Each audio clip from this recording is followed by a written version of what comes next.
Heboh di media sosial, warga berburu koin berhadiah yang disediakan oleh aplikasi Jagad.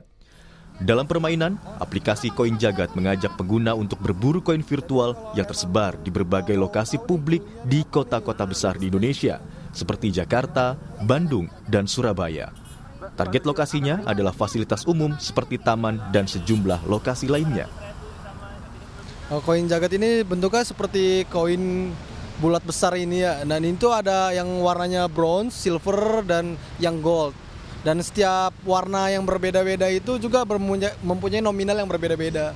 Pengen spesifik lagi lokasi yang ditentukan dari aplikasi Koin Jagad ini, itu kita bisa top up, itu senilai itu paling murahnya itu 14.000 untuk memperkecil wilayah yang ada di lokasi Koin Jagad ini. Saya sih membutuhkan waktu 2 jam sih ya untuk menemukan Koin Jagad ini. Aplikasi Jagad membuat challenge Koin Jagad, di mana pengguna bisa mendapatkan informasi keberadaan koin dengan salah satunya mengajak teman untuk daftar aplikasi dan mencari koin bersama. Ada 3 jenis koin Jagad yang bisa diburu pengguna, yakni koin bronze, silver, dan gold. Tiap koin memiliki nilai yang berbeda-beda. Koin bronze bernilai sekitar Rp300.000 hingga Rp1.000.000. Koin silver bernilai Rp10.000.000 dan koin gold bernilai Rp100.000.000. Tiap koin yang ditemukan bakal memiliki kode unik. Pengguna bisa memasukkan kode unik itu di aplikasi untuk menukar koin dengan uang. Sayangnya, aksi berburu koin ini berdampak pada rusaknya sejumlah fasilitas umum. Ada warga yang nekat memanjat pohon di Balai Kota Bandung hingga merusak tanaman di Tugu Pahlawan, Surabaya. Di Jakarta, warga nekat memanjat dinding pagar demi mendapatkan koin Jagad. Untuk mengantisipasi kerusakan taman, Pemkot Bandung akan menerjunkan tim khusus untuk mengawasi. Sementara, Wali Kota Surabaya, Eri Cahyadi, meminta Kementerian Komunikasi dan Digital untuk memblokir aplikasi Koin Jagad karena dinilai meresahkan. Wali Kota Surabaya juga menginstruksikan Satpol PP untuk menertibkan warga yang bermain Koin Jagad. Patroli ke taman-taman yang diindikasikan akan dijadikan tempat-tempat untuk mencari koin, terutama di dalam kota, Tagalega, Maluku, dan lain-lain. Terus yang kedua, dilakukan patroli oleh Tranmas, Mojang Tranmas, 1 hari 2 kali. Itu ya ke taman-taman tematik ya. Terus dilakukan juga patroli oleh Linmas pada saat malam hari, ada mulai jam 9. Karena kegiatan mereka itu setelah kami telusuri kegiatannya dari jam 8 pagi sampai jam 12 malam. Untuk Satpol PP bertindak tegas kepada Koin Jagad. Dan kemarin Koin Jagad itu meresahkan warga Surabaya. Maka saya katakan hentikan di Surabaya. Dan saya sudah sampaikan kepada seluruh jajaran pemerintah Kota Surabaya, cari kalau ada videonya laporkan. Ini meresahkan ini, sampai ada rumah warga saya, warga Surabaya, itu pagarnya dipanjat gara-gara golek koin. Tamanku rusak kabeh. Ini saya mau cari ini siapa ini, maka saya kejar terus ini. Jangan mengganggu kedamaian Surabaya. Menteri Komunikasi dan Digital, Mutia Hafid, menegaskan pihaknya akan mengkaji aplikasi tersebut. Jika bertentangan dengan aturan dan berdampak negatif bagi warga, maka pihaknya akan menindak aplikasi itu. Berkoordinasi dengan Wakil Menteri Pak Anggaraka untuk menindaklanjuti mengenai aplikasi ini. Saya sendiri baru mendapat masukan sehingga kita akan pelajari dulu. Nanti tentu juga ini di bawah Pak Alex, Dirjen Pengawasan Ruang Digital, untuk dipelajari apa sebetulnya aplikasi ini, kerugian seperti apa dampaknya, kemudian juga aturan-aturan mana yang bertentangan dengan undang-undang ataupun aturan yang ada, untuk kemudian kita ambil langkah tegas jika ada pelanggaran terhadap peraturan dan juga perundang-undangan yang berlaku. Dari dampak buruk yang ditimbulkan, diharapkan penyedia aplikasi Jagad segera melakukan evaluasi dan mengkaji kembali aturan main berburu koin Jagad, sehingga tak ada pihak yang dirugikan dan pengguna dapat berburu koin dengan aman. Tim Liputan, Kompas TV. Fenomena berburu koin Jagad semakin banyak ditemukan di beberapa kota dan membuat heboh. Ada yang senang karena berhasil menemukan koin yang dicari, namun juga berdampak pada rusaknya sejumlah fasilitas umum. Bagaimana seharusnya pengoperasian game berburu koin ini dilakukan agar tidak ada pihak yang merasa dirugikan? Apakah aplikasi ini aman untuk perlindungan data pribadi? Kita akan bahas bersama dengan psikolog anak dan juga remaja. Sudah ada Mbak Novita Tandri. Selamat pagi Mbak Novita. Selamat pagi Mbak Disti. Iya, kemudian ada Kepala Satpol PP Kota Surabaya, Pak Muhammad Fixer. Selamat pagi Pak Fixer. Selamat pagi Mbak Disti. Oh iya, kemudian juga terakhir ada pengamat keamanan siber Vaksin.com, ada Pak Alphonse Tanujaya. Selamat pagi Pak Alphonse. Selamat pagi. Ya, ini kita membahas yang lagi heboh nih, Mbak Novita, Pak Alphonse dan juga Pak Fixer, soal koin jagat. Koin jagat ini kan lagi heboh banget, lagi booming banget karena pengguna permainan koin jagat ini harus mencari, ada challenge-nya, mencari koin yang disebar oleh pihak aplikasi koin jagat begitu ya. Nah, kemudian disebarnya ini di taman dan tidak hanya di Jakarta, ada juga di Surabaya. Nah, dari Satpol PP sendiri Pak Fixer, Anda sudah memetakan pengamanan untuk fasilitas umum yang sudah rusak dan saat ini harus diamankan. Di mana saja lokasinya Pak Fixer di Surabaya? Iya Mbak Disti, di Surabaya ini itu kan sudah 2 minggu berjalan ini koin jagat ini. Dan kemudian kita sudah melakukan inventarisir taman-taman kita yang rusak ya. Nah, upaya kita ke depan, kita juga ikut masuk ke dalam koin jagat aplikasi ini agar kita tahu, anggota tahu di mana saja kemudian koin itu kemudian diaktifkan dan sasarannya di taman mana. Karena sebelum kita masuk, kita itu jujur aja kewalahan ya. Tiba-tiba ramai di taman ini, tiba-tiba muncul lagi di lokasi yang berbeda. Ini membuat kita ini akhirnya tugas kita yang lain ini kan jadi jadi kacau gitu ya. Apalagi kemudian kita lihat bahwa itu tidak aktif di pagi hari atau siang hari, di malam hari pun juga aktif gitu kan.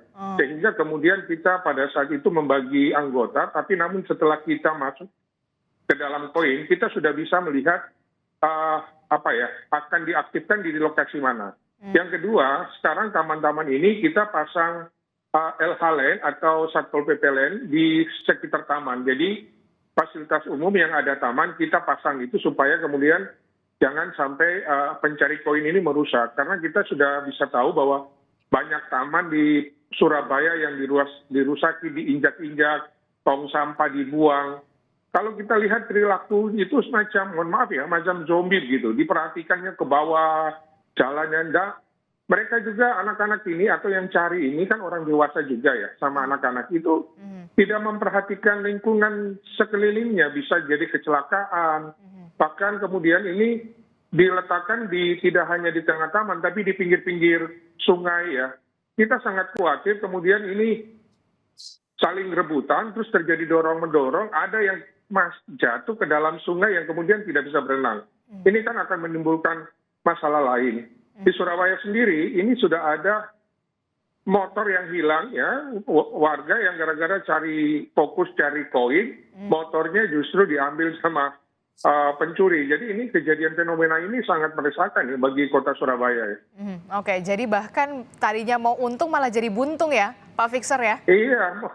Iya. Itu salah satu motor para warga yang mencari itu jadi hilang itu. Itu sudah dilaporkan juga itu.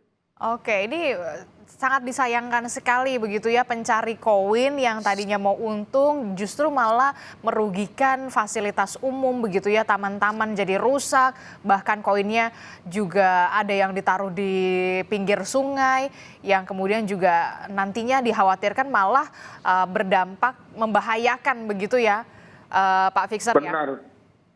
Benar Pak Disti. Jadi kita ini sekarang itu kan dengan mengikuti di dalam aplikasi, kita itu berusaha untuk kemudian Satpol PP hadir lebih duluan di titik lokasi itu untuk menghalau warga yang datang mencari koin itu. Kita juga ada CCTV kita di tempat-tempat publik, di taman, itu juga kita aktifkan untuk mencari sebenarnya pelaku yang meletakkan koin itu di mana saja ya. Sebab taman kita ini rusak kan dibiayai oleh APBD. Ada petugas kita yang secara rutin menjaga taman ini baik menjadi rusak. Kasihan ini kan. Sebenarnya ini dirugikan bagi warga Surabaya sebenarnya ini. Iya, bahkan wali kota Surabaya sampai mengungkapkan tamanku rusak kabeh gitu ya, gara-gara koin jagat ini ya, Pak Fixer ya. Benar, benar Mbak Disti. Dan kemudian pemerintah kota membuatkan surat ke Kementerian Komdiji untuk melaporkan terkait dengan keresahan aplikasi yang ditimbulkan di kota Surabaya ini. Artinya usulannya ya itu ditutup saja gitu loh aplikasi ini. Diblokir saja begitu ya aplikasinya ya. Iya, benar. Benar Mbak Disti. Oke, saya ke Mbak Novita. Mbak Novita, ini kan sebenarnya ini bukan fenomena baru ya, karena sebelumnya ada permainan Pokemon Go yang juga di luar negeri juga sempat bikin heboh begitu. Nah, ini di Jakarta, Surabaya dan kota-kota besar baru hype lagi nih koin jagat. Nah, tadi yang kemudian menarik adalah pencari koin ini sampai tidak bisa berpikir secara logis begitu ya. Ini loh taman dirusak, rumputnya diinjak-injak, kemudian tong sampah sampai dibuka-buka sampai ke pinggir sungai untuk demi mencari koin jagat. Ini bagaimana ini, Mbak Nov? Iya, kalau ini tadi pertanyaannya Mbak Adis ditanyakan dibandingkan dengan Pokemon Go yang 2016, 2017 ya Mbak. Kita ingat juga di awal-awal keluarnya Pokemon Go itu menimbulkan juga luar biasa ya. Tetapi kalau dibandingkan sekarang dengan koin jagat di mana Pokemon Go sudah mulai declining karena pandemi 2020 sampai di titik ini, saya melihat perbedaannya karena ada finansial di sana. Jadi ada uang tunai yang diberikan, Mbak. Dan secara psikologis ada uang tunai di sana dan ini adalah transaksi ekonomi yang kita bisa mendapatkan apapun dengan uang yang didapatkan. Ini yang membuat euforia buat saya akhirnya tidak memikirkan fasilitas umum yang rusak saat ini. Jadi buat saya memang harus benar-benar dilihat satu game yang ingin masuk, apalagi ini kalau kita lihat jagat teknologi PT Ltd yang datangnya dari Singapura, negara tetangga gitu ya. Aturan apa yang harus dilakukan dari satu game yang masuk di negara kita sehingga tidak seperti ini, mungkin jadi satu pembelajaran buat kita. Lalu kalau kita lihat lagi Pokemon Go lebih kepada fokusnya hiburan, Mbak, eksplorasi, bahkan ada interaksi di sana. Dan ada beberapa negara malah setuju melihat magernya generasi sekarang yang sedentari gitu ya, Mbak, lebih banyak duduk, tidak banyak bergerak. Malah ini dijadikan saat itu Pokemon Go orang bergerak. Jadi semacam cardio exercise dan tidak ada unsur-unsur di sana bicara tentang uang. Lalu fokusnya juga kepada membangun komunitas, Mbak. Kalau kita lihat di saat itu ya 2016-2017 ya, dan dampak negatif lebih kepada di awal-awal mungkin takutnya sampai nanti anak-anak kecanduan berlebihan memainkan sehingga tidak fokus kepada yang menjadi skala prioritas mereka. Jadi saya pikir karena uang ini, Mbak, justru harus benar sangat disikapi oleh pemerintah. Kita dalam hal ini adalah Kementerian Digital dan Komunikasi untuk melihat bahwa kalau dampak dalam arti negatif lebih banyak dibandingkan dengan dampak positifnya, mungkin harus diberikan aturan yang lebih baik dibandingkan dengan aturan yang ada di Singapura. Kalau Singapura kan kita lupa flush aja nih, Mbak. Kita lupa siram toilet itu kena denda. Ya nggak sih? Kita meludah di jalanan itu kita didenda. Dan kita sebagai warga negara Indonesia pergi ke Singapura, kita taat dengan aturan yang ada di sana. Jadi buat saya, karena di Indonesia sendiri fasilitas umum, hal-hal yang menjaga ketertiban ini belum baik, mungkin aturannya harus lebih ketat, Mbak. Jadi tidak boleh sampai merusak fasilitas umum sampai diangkat. Kan kalau kita lihat kemarin itu, keramik-keramik bisa diangkat naik di atas pohon, dan ini sangat-sangat membahayakan, apalagi bagi anak-anak. Belum lagi saya melihat di dalam ruang konseling saya juga sudah banyak kecanduan, Mbak. Jadi adiksi di sini yang sudah berlebihan. Aha. Mungkin nanti kita bisa bicarakan. Oke, ini khawatir sekali begitu ya, karena motivasinya uang, jadi Betul. faktor ekonomi sampai kemudian pencari koin jagat ini sudah tidak lagi memikirkan, oh fasilitas umum, oh taman ini dirusak. Itu yang kemudian karena memang orientasinya uang untuk mendapatkan koin itu ya, Mbak Nov. Betul, betul Mbak Disi, betul sekali. Tapi buat saya juga memang selain pemerintah, tentunya anak-anak ini yang saya lihat kebanyakan adalah anak-anak remaja yang melakukan ini datangnya kan dari rumah ya. Dan pendidik pertama dan terutama adalah orang tua yang harus ya ada pengontrolan di sini. Akses untuk bisa memberikan handphone, akses untuk bisa menggunakan pulsa, dan akses untuk bisa mengatur jadwal mereka harusnya datang dari orang tua. Jadi buat saya datang dari rumah dulu, dari orang tua, kok bisa gitu loh. Sampai mereka menggunakan apps ini, koin jagat ini sehingga melupakan apa yang menjadi prioritas utama mereka tentunya. Banyak hal-hal yang lain yang membangun keterampilan, belajar tentunya dari nilai-nilai akademiknya. Oke. Jadi ya. Oke, kalau tadi kita sudah membahas soal bagaimana dampak negatifnya begitu ya, koin jagat ini karena memang ada motivasi ingin memperoleh keuntungan berupa uang begitu ya ketika mencari koin jagat. Nah kalau dampak positifnya ada nggak sih sebenarnya dari koin jagat ini? Oke, ini karena dia sangat baru sekali. Saya yakin pasti juga ada. Seperti kalau kita lihat Pokemon Go di 2016-2017 itu yang hype-hype-nya gitu ya tinggi sekali di saat itu. Kita kayak merasa bahwa oh ini baikkah, pasti ada pros and cons. Tetapi kalau melihat sekarang si koin jagat ini, saya melihat sampai ada perusakan dan tentunya tujuannya adalah pengerusakan ini kan akhirnya biaya, ada uang yang dikeluarkan dari pemerintah untuk perbaikannya lagi, yang tidak setara tentunya dengan nilai yang didapatkan daripada pemain game koin jagat ini, Mbak Adisti. Jadi buat saya belum melihat, karena kalau udah namanya pengerusakan, ada sesuatu yang tidak bisa dipakai oleh khalayak ramai masyarakat, ya tentunya ini bukan sesuatu yang baik. Harus ada sesuatu yang diperbaiki di dalam aturan mainnya sehingga tidak bisa ditoleransi, Mbak, tolerir semua pengerusakan dari fasilitas umum dengan cara apapun, termasuk dengan game.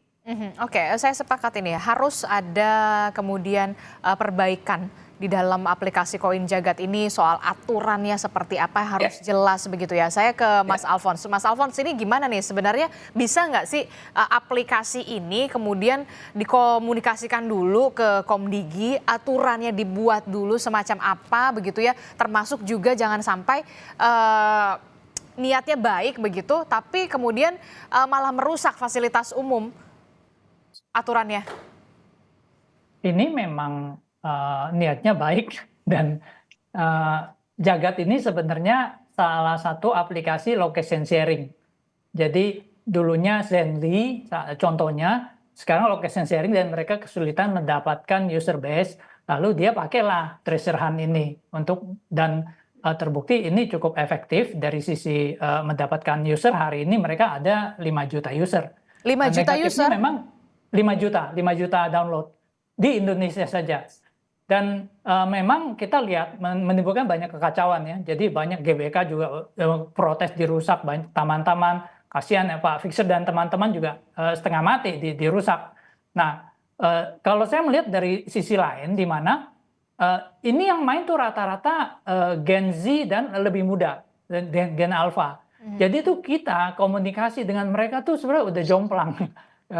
Udah beda generasi. Jadi ngomong tuh nggak nyambung. Mereka tuh nyambungnya ke sana gitu loh. Itu salah satu poin yang perlu kita sadari. Dan kita perlu evaluasi juga. Nah kok malah yang dari Singapura yang tahu duluan nih cara ngumpulin masanya nih, kok kita enggak gitu. Itu poin pertama. Poin kedua adalah ini memang perlu ada koordinasi. Komdigi ini yang pegang lehernya. Kalau Komdigi bilang kamu menimbulkan kekacauan, aku blokir, selesai sudah. Jadi aplikasi ini nggak bisa jalan. Cuman kita perlu pikirkan juga ini sebenarnya merupakan satu kekuatan yang menarik terobosan marketing. Kenapa saya bilang terobosan marketing? Anda bayangkan begini, ada mall baru buka atau lagi ada pameran, oke? Lalu kan mallnya sepi atau restorannya sepi baru buka. Lalu kerjasama dengan pemilik Jagat ini, oke ada 2 koin di sini gitu loh. Nah tentu akan beramai-ramai orang ke sana di pameran ini, oke ada 10 poin sepanjang PRJ atau apa gitu. Orang karena rame-rame atau ada tempat wisata baru buka gitu kan sepi kan. Oh ada 10 koin, nah orang langsung rame-rame ke sana. Itu yang ada satu yang bisa kita manfaatkan. Lalu pengelolanya memang harus positif juga. Saya rasa mereka juga kaget. Kagetnya kenapa? Dia nggak nyangka segitu besar dampaknya gitu loh. Mereka dari Singapura, jadi saya dengar sih hari ini sudah dipanggil Kominfo, ya kan? Dan saya sarankan mereka berkoordinasi. Jadi contohnya begini, kalau kita lihat abis sepak bola, kita senang dengan supporter Jepang. Kenapa? Semua udah pulang, mereka sibuk beresin sampah gitu loh. Nah, tirulah seperti itu si Jagat ini. Kamu udah bikin event, ngerusak, kamu ganti. Kalau perlu kamu benerin rumputnya ini ganti, kalau perlu tanamannya kasih double lebih banyak atau apa. Nah, hal-hal seperti itu. Lalu koordinasi dengan pihak berwenang. Kepolisian laporkan, dengan Pak Satpol laporkan, nih ada keramaian nih. Supaya nanti jangan ada yang dapat koin berantem lagi atau apa gitu. Nah, hal-hal seperti itu yang perlu dipertimbangkan dan kita lihat ini satu hal yang menarik dan saya kalau bisa sih usaha aplikasi di Indonesia pertimbangkan juga ini cara yang menarik untuk komunikasi dengan Gen Z dan Gen Alpha gitu. Mereka nggak mau dengar kamu pasang iklan di koran, di TV itu mereka jadul, mereka nggak mau nonton lagi gitu loh. Cara-cara begini kamu bisa komunikasi dengan mereka. Oke, menarik sekali begitu ya ketika aplikasi yang dari Singapura ini juga tidak menyangka begitu ya bakal seheboh ini di Indonesia. Anda punya catatan mulai kapan kemudian pengguna atau user aplikasi koin Jagat ini growth dengan begitu cepat begitu sampai tadi Anda sebutkan ada 5 juta pengguna saat ini? Mereka mulai itu akhir Desember 2024. Lalu tiap kali dapat koin, ya pinter itu sebenarnya motivasi uang dan marketnya segmented. Kalau misalnya Pokemon Go itu kepuasannya kan kepuasan mendapatkan monster, mendapatkan Pokemon, bisa upgrade itu kepuasan yang digital dan itu gamenya sama. Mereka GPS base lalu dapatkan kepuasan ini. Kalau ini kepuasannya keuntungan finansial, jadi jelas akan lebih mengundang orang. Lalu mereka tercatat sampai kemarin itu 5 juta user dan mereka sudah ada bisnis modelnya.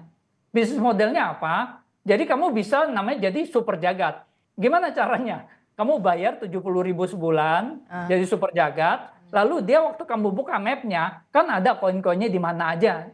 Ada, tapi radiusnya nih kalau kamu bukan super jagat nih radiusnya 500 meter contohnya. Kalau kamu super jagat, radiusnya 100 meter, terus ada hintnya, ini dekat sini ada apa, ada bebek, ada apa gitu.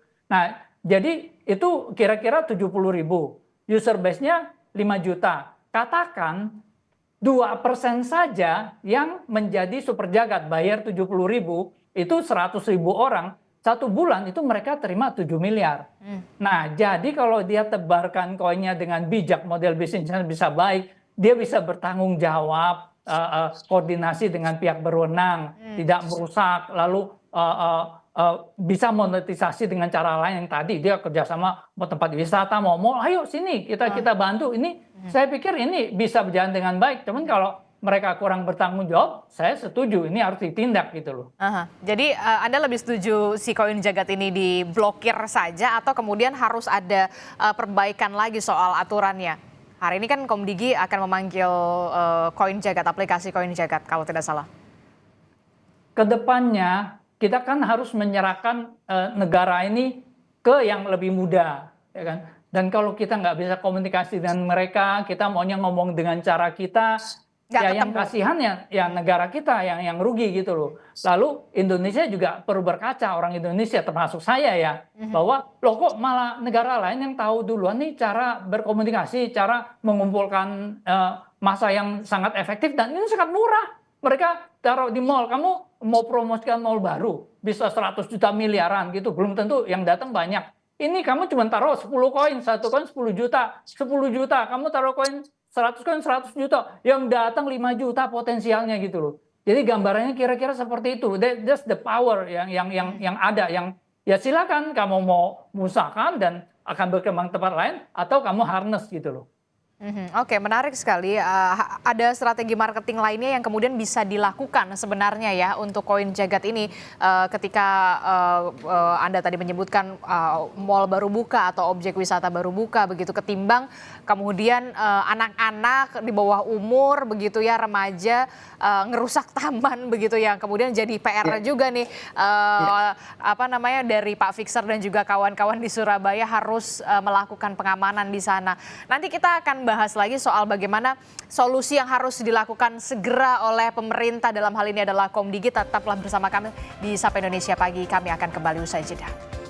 Terima kasih Anda masih bersama kami di Sapa Indonesia Pagi. Saudara, kita masih membahas soal heboh berburu koin jagat di aplikasi begitu ya, permainan hingga merusak fasilitas umum. Yang disayangkan adalah merusak fasilitas umumnya begitu ya, yang kemudian menjadi PR tersendiri dari teman-teman Satpol PP, baik itu di Surabaya, tamannya juga banyak yang sekali yang rusak, di Jakarta, di Bandung juga sama begitu ya. Nah, ini efeknya yang kemudian juga membuat kita juga menjadi miris begitu ya. Mbak Nov, ini kalau menurut Anda solusinya seperti apa yang harus dilakukan? Ini kan pengguna atau pencari koin jagat ini kan biasanya anak-anak muda nih, anak-anak yang masih SMP, yang masih SD bahkan SMA begitu ya. Nah, ini gimana nih Mbak Nov? Baik, ini kalau kita lihat penggunanya nih generasi alfa, generasi yang lahir di atas tahun 2010. Jadi kalau sekarang usianya kurang lebih 15 tahun. Sekarang ini kita sudah masuk ke generasi beta, Mbak. Generasi beta itu lahir di atas 2025. Nah, kalau kita bicara anak-anak di bawah 18 tahun, 0 sampai 18 tahun itu adalah usia anak, di mana otaknya belum berkembang secara sempurna. Jadi kalau dalam tahapan prefrontal cortex, di depan sini, ini belum berkembang dengan sempurna, frontal lobus frontalnya, mereka belum bisa membedakan yang baik dan yang salah, yang boleh dan yang nggak boleh, dan yang baik, yang benar dan yang jahat gitu. Jadi buat saya dalam targeting gitu dengan generasi alfa ini, dengan otak yang belum sempurna ini, mereka hanya melihat adalah uang yang saya bisa dapatkan. Dan kemungkinan untuk menjadi adiksi itu kita bisa terlihat di sini. Baru 3 minggu saja kita bisa lihat pengerusakan daripada Fasum. Saya yakin kalau dihitung itu udah miliar urusannya. Bukan urusan ratusan juta lagi. Apakah kita tetap akan membiarkan baru 3 minggu ini dari Desember untuk pengerusakan ini terjadi? Dengan 5 juta pengguna yang sekarang sudah memakai, kalau ini semuanya aktif dan tidak ada aturan yang dibenahi, saya yakin akan masuk bahkan di kota-kota kecil. Karena kita bicara borderless world, tanpa batasan ini semua orang bisa bermain. Dan target mereka memang sengaja, kalau buat saya melihat ya, karena generasi alfa ini adalah generasi yang sangat-sangat fasih, kita sebut dengan digital native. The truest digital native itu adalah generasi alfa. Belum kita bicara generasi beta ya, yang mungkin 100% benar-benar tanpa campuran lainnya. Dibandingkan dengan kita, makin lahir dari generasi yang transisi, imigran gitu. Dari generasi analog menjadi generasi digital. Jadi buat saya pentingnya pemerintah untuk di sini yang memegang kendali penuh terhadap apps ini, game ini, untuk memberikan aturan. Oke, di negaramu mungkin nggak terlalu booming seperti di Indonesia karena aturannya luar biasa. Ketat. Tadi sekali lagi di awal gitu ya, untuk mereka meludah kena denda, buang sampah kena denda. Nah, kita sini nggak ada aturannya. Jadi kesadaran akan menjaga ketertiban umum dan menjaga fasilitas umum ini belum sebaik mereka. Nah, kalau ini kita tidak, sekali lagi tidak kita atur, saya sudah mendapatkan masalahnya. Anak-anak yang bermain dengan adiksi, dan kalau sudah sampai ke adiksi dalam 3 minggu ini luar biasa, Mbak. Dan Anda melihat potensinya ini adiksinya sangat besar sekali. Sangat, Mbak. Gangguan prioritas. Jadi prioritas yang harusnya mereka belajar di usia ini menjadi tidak belajar, Mbak. Bahkan bisa kepimpi-mimpi setelah pulang sekolah yang harusnya les, mereka nggak les, Mbak. Les olahraga, pelajaran sekolah lagi, atau les musik yang lain, itu terabaikan karena pikirannya kepengen kemana gitu, untuk pergi menghunting si treasure ini. Lalu dibandingkan dengan Pokemon Go itu lebih komunitas, Mbak. Jadi ada orang lain di sana. Oke. Kalau ini enggak, individualistik sekali, mereka sendiri-sendiri. Gitu. Dan saya takutnya nanti kecanduannya sama dengan gangguan judi online. Karena uang yang dicari. Gitu, yang hanya terselubung dengan adanya permainan game. Jadi mungkin harus dipelajari, saya bukan ahli di dalam game, tapi harus dipelajari lebih dalam lagi aturan yang nomor 1. Dan tidak ada toleransi sekali lagi kalau sampai merusak fasilitas umum. Oke, jadi menarik sekali Anda menyebutkan tadi ada potensi seperti kecanduan judi online karena motivasinya sama, uang begitu ya, faktor ekonomi begitu ya, Mbak Novita. Mbak Nov, kalau menurut Anda nih, apa yang perlu dibenahi soal aturan ya, karakter usia, rentang usia pemakai atau penggunanya, atau seperti apa kalau dari sisi psikologinya? Kalau buat saya, rentang usia rata-rata game ini memang sulit sekali untuk kita di Indonesia ada rentang. Mereka semua ada rentang usianya, Mbak. 16 ke atas, 18 ke atas, 17 ke atas. Tetapi sekarang kontrolnya kan hampir dikatakan tidak ada. Orang tua bahkan gaptek gitu ya, gagap teknologi untuk bisa memantau bagaimana cara memantau. Karena apps itu ada ribuan apps yang bisa ada di pilihan daripada anak-anak kita. Jadi kalau buat saya ini juga pembenahan dari pemerintah, bekerja sama antar lembaga dengan Kementerian Pendidikan dan Kebudayaan, dengan Kementerian Perempuan Perlindungan Anak untuk bekerja sama kolaborasi bagaimana caranya untuk membina orang tua ini supaya tidak gaptek-gaptek amat gitu ya Mbak. Karena kalau tidak terlalu banyak, ini cuma sepersekian detik karena ada fasilitas umumnya rusak, kita baru bicara.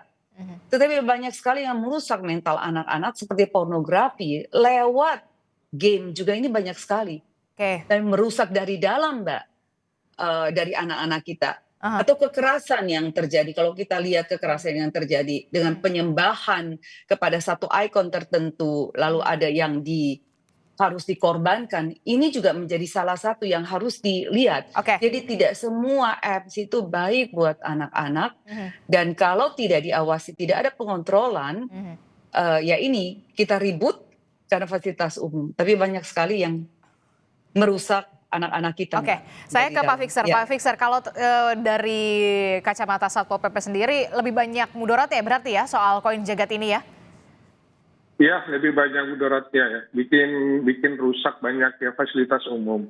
Ini baru rusak fasilitas umum. Bagaimana nanti kemudian, masa kita harus nunggu sampai ada korban jiwa karena ini? Karena harus mencari terus ada yang jatuh, meninggal, atau kemudian ambil koin, ada yang dapat jadi ribut, tawuran, besar-besaran. Karena ini kan massa yang berkumpul dalam satu titik yang sama, dengan tujuan yang sama, lalu ada yang memprovokasi. Kita kan tidak tahu situasi di lapangan itu seperti apa ya.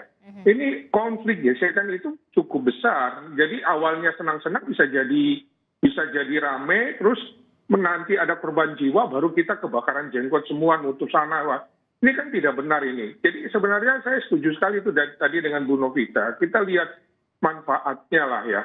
Ini seperti apa? Saya juga setuju dengan Pak Alfon ya. Artinya ini ada harus komunikasi dengan generasi sekarang, tetapi kan ada pola-pola yang harus dibenahi gitu. Nah, bisa bayangkan taman ini bukan sekedar taman loh. Ini dibiayai oleh APBD, uang rakyat ya, APBD. Lalu dirawat oleh petugas taman yang terus-menerus dengan baik, dengan hati dia merawat lingkungan itu, taman itu dengan baik. Lalu kemudian diinjak-injak, tidak ada gratis di situ. Pemerintah kota harus keluarkan uang lagi, benahi lagi, nanam lagi, merawat lagi dari belum jadi sampai jadi. Nah, ini sekitar taman. Kalau mau lihat sebenarnya itu seperti tong-tong sampah itu dibuang. Jadi seperti kota ini kan seperti tidak ada yang diurusin gitu. Perilaku orang di dalam kota kok jadi berubah gitu. Kalau kita lihat sampah-sampah dibuang kok sampai garuk-garuk apa ya, tong sampah. Ini kan aneh gitu saat ini. Kita berbicara zaman depan yang lebih baik, kok jadi kembali ke zaman yang tertinggal gitu. Jadi sebenarnya ini tidak ada manfaat sendiri bagi kalau menurut saya ini meresahkan. Seharusnya ini dievaluasi dengan baik, ya supaya kemudian kota yang sudah, saya kira tidak kota besar. Saya khawatir juga ya semua kota di Indonesia ini kalau masuk, wah ini bisa jadi heboh nih, heboh nasional ini, karena ini. Itu Mbak Disti. Oke, jadi kalaupun tidak diblokir begitu harus ada pembenahan evaluasi soal aturan ini ya, soal koin jagat ini ya. Jangan sampai kemudian merugikan dan juga merusak fasilitas umum ya Pak Fixer ya. Benar, Mbak Disti, kalau kita lihat ya, Pak Alfon sama Mbak Novi di lapangan, itu jangan hanya dipikir mereka itu cari di tengah-tengah taman. Surabaya itu kan punya taman, ada yang di pinggir-pinggir Sungai Kalimas, yang besar dan dalam. Bayangkan saja kalau mereka jalan mencari seperti tidak memperhatikan kiri kanan, terpleset, masuk ke dalam sungai, lalu kemudian tidak ada yang begitu peduli. Kehilangan nyawa itu memungkinkan terjadi di lokasi-lokasi ini.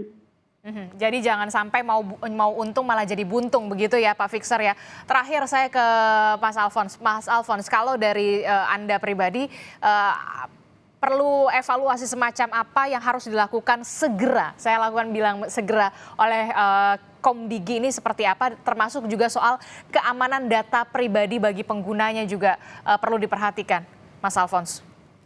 Untuk keamanan data pribadi, jadi aplikasi ini memberikan sharing lokasi yang sangat precise dan 24 jam.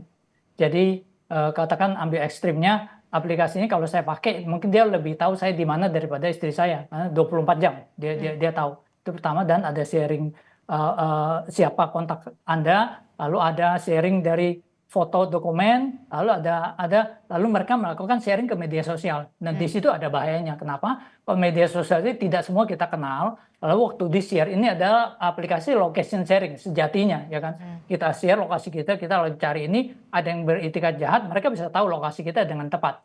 Jadi dari sisi digital di situ resikonya. Kalau dari Komdigi saya sarankan ya Anda mewakili Indonesia, ya kan? Anda jadilah sebagai orang tua. Ini ada anak yang sedang tumbuh, ya kan, sedang berproses, ya kan. Seperti Ibu bilang tadi, otaknya masih belum sempurna, masih belum bisa membedakan mana yang merusak, mana yang tidak merusak. Ya, Anda mau bina atau Anda mau tutup saja. Anda tutup saja, ya lihat saja. AI Anda boleh tutup di Indonesia, negara lain berkembang, negara lain yang maju. Kamu tutup di sini, di tempat lain maju, atau kamu di sini kamu bina, kamu bisa dapatkan manfaatnya. Kalau bisa malah kita jadikan aset kita buka di negara lain gitu loh. Jadi tergantung point of view-nya. Jadi itu kita serahkan ke Komdigi. Jadi pilihan ada di tangan Anda. Oke, baik, kita akan tunggu bagaimana solusi yang akan dihadirkan oleh pemerintah, dalam hal ini adalah Kementerian Komunikasi dan juga Digital. Jangan sampai kemudian anak-anak kita juga jadi adiksi begitu ya, kecanduan itu yang kemudian sampai tidak bisa berpikir logis dan sampai membahayakan keselamatan mereka tersendiri gara-gara begitu ya mengejar koin demi rupiah begitu, demi uang. Terima kasih Mbak Novita Tandri, kemudian ada Mas Alfons juga, terima kasih Pak Fixer, terima kasih sudah bergabung bersama kami. Sehat selalu Bapak dan juga Ibu. Selamat pagi. Assalamualaikum.